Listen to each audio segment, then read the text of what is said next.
PESR institute and college, Prasanna plan, 8 Sundarwadi Chhatrapati Sambhajinagar. भविष्याचे no tension, घ्या आजच admission. PESR institute and college. गायरान अतिक्रमण धारकांना अतिवृष्टीमुळे झालेल्या नुकसानीची भरपाई द्यावी, अतिक्रमण करून कच्चे घर बांधून राहणारे कुटुंबांना नमुना नंबर 8 द्यावा आणि सामाजिक समता संघाच्या वतीनं माननीय विभागीय आयुक्तांकडे सामाजिक समता संघाच्या वतीनं निवेदन सादर करण्यात आलं।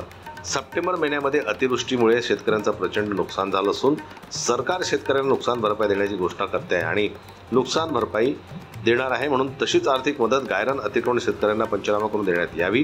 ग्रामीण भागातील गरीब वंचितांना राहत असलेल्या जागेवर घरं बांधून देण्यात यावी आणि नमुना नंबर 8 देण्यात यावा। झोपडपट्टी धारकांना मालकी हक्क द्यावा आणि इतर मागण्यांचं निवेदन यावेळी सादर करण्यात आलं। आयुक्त कार्यालय मनियार साहेबांना निवेदन दिलं ते की महाराष्ट्रामध्ये आणि मराठवाड्यामध्ये मोठ्या प्रमाणामध्ये पाऊस पडल्यामुळे शेतकऱ्याचं फार नुकसान झालं। त्या शेतकऱ्यासोबतच SC आणि ST मायनॉरिटी अल्पसंख्याकांनी जे गायरान जमीन काढली होती, ज्याच्यावर अतिक्रमण करून त्यांनी ते शेत नांगरलं होतं, त्यांनी सुद्धा पेरणी केली होती। ह्या शेतकऱ्याप्रमाणेच त्यांनी बी पेरलं होतं।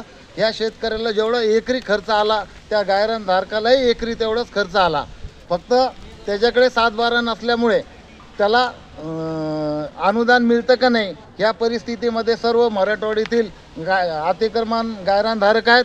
आम्हाला शासनाला हे सांगायचं आहे की ज्यांच्या नावावर 7/12 नाही पण त्यांचे नाव E1च्या रजिस्टरला नोंद आहे की त्यांनी गायरान काढलेलं आहे म्हणून अतिक्रमण केलेलं आहे, तर सरकारला आमचं हे म्हणणं आहे की ह्या शेतकऱ्याला जेवढा आपण अनुदान देतो तेवढंच अतिक्रमण धारक गायरान धारकालाही शासनाने मदत करावी, कारण त्याचं सुद्धा प्रचंड नुकसान झालं। त्याच्याही शेतातली माती वाहून गेली, त्याच्याही शेतामध्ये पाणी साचल्यामुळं त्याचं सर्व पीक उद्ध्वस्त झालेलं आहे।